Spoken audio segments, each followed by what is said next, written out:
The key points for transitioning from a backhand push to a forehand counter against a backspin ball are: when your opponent serves the ball to your backhand side, step forward with your hips to push the ball. While pushing the ball, angle the racket face back and apply force downward and forward to the right. After pushing the ball, incorporate a stepping movement. Create space for your shot. Prepare to loop the ball using your hips.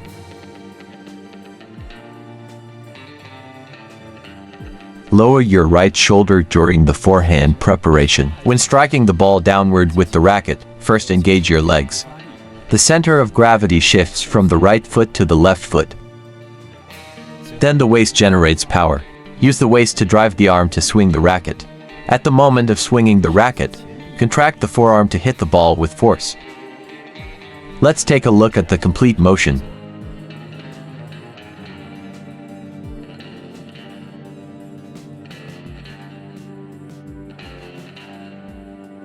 Let's take another look at the complete footwork.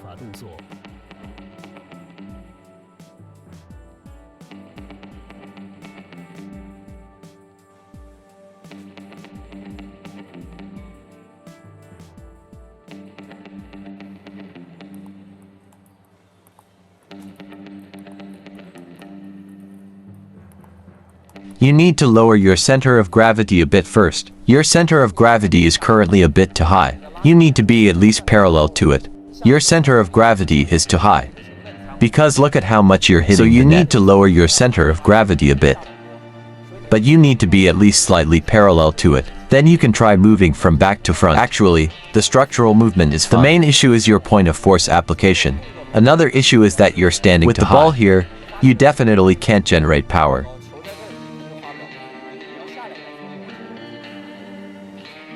Be bold and move forward.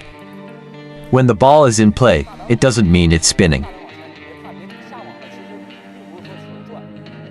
Wait for the backspin ball. It will have a stopping point. It will be after it crosses the table. It's not like topspin. That moves straight forward. Find the right pause point and then apply force. Yes, nice shot.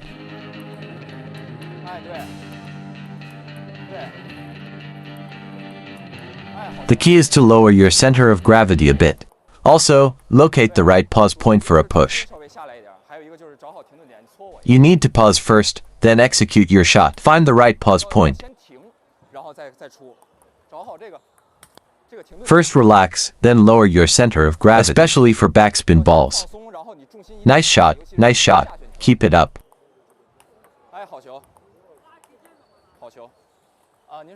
Yes, and then focus on the ball at contact. Now it's a bit too consistent. It should be slightly smaller. It feels like an acceleration. Now it's a bit too consistent. You won't be able to counter the spin of the last two shots. Right. This one is better. First of all, I have indeed heard many fellow players mention this baseline long ball during the match.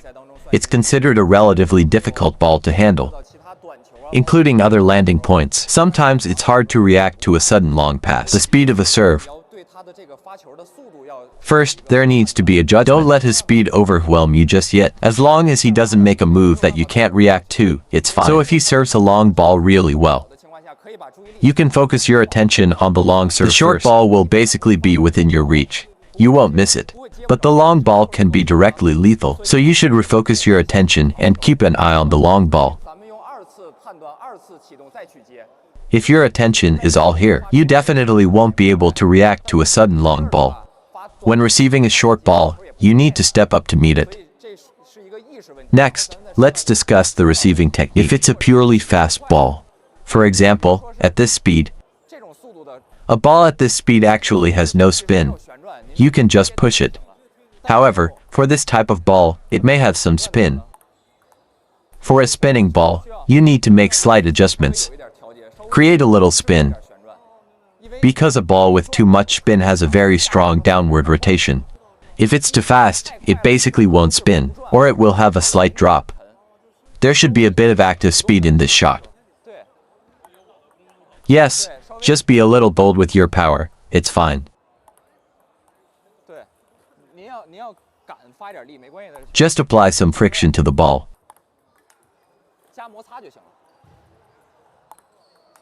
Good shot. You can slightly lower the arc with friction. You have a little arc and a little spin. Its stability has improved. Great shot. That's a good ball. My opponent's shot has a slight curve. For serving, just getting into the rally is enough. After the half ball, it becomes a long ball. This is not what we mean by a long ball. The second bounce might feel much more comfortable. It's also the technique that most players use to hit topspin during matches. The long ball can also curve a bit. So, what should we focus on when judging the long ball? Secondly, we need to determine its specific landing point. Of course, we should concentrate on the opponent's side. Don't focus all your attention on your own side. Actually, I was just adjusting the angle. Then go judge this positioning behind you. Or it's to judge the approximate point where the other party is likely to return. So a long ball is essentially just a drop shot with a curve and a forward thrust.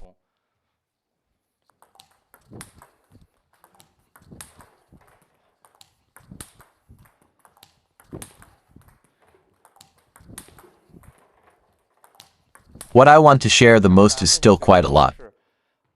It's a matter of consciousness. Everyone should first make a judgment and then take action. Many friends think this table tennis ball seems to be good. It just requires you to reach out a bit with your hands. It might seem like there's not much running involved.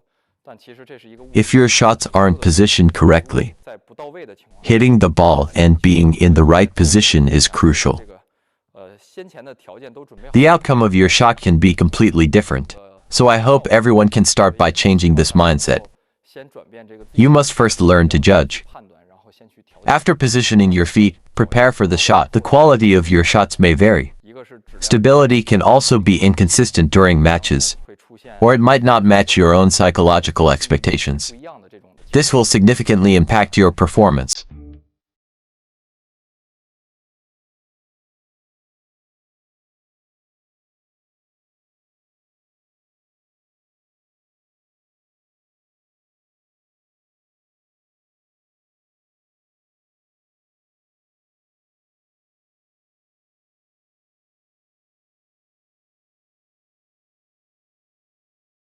Firstly, this is actually related to the grip technique. You must hold the paddle with your thumb and index finger. The main power in your grip comes from these two fingers.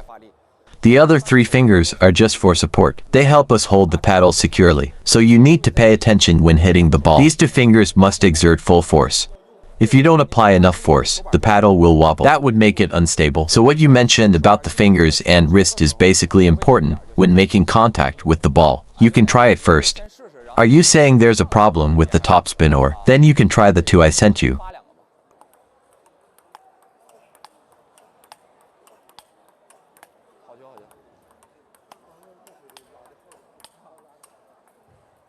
Sometimes you are too tense.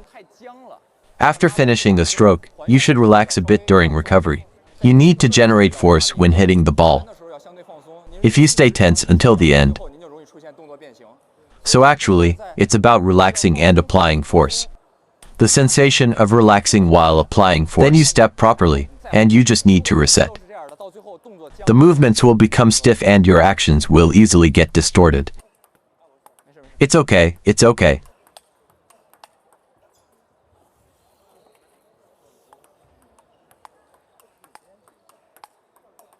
Then after the pull, you need to engage your feet. Don't concentrate all your attention on your hands. After the pull, the focus should primarily be on your feet. Actually, this makes the hand problem relatively simpler. Let's try again. Let's do it again.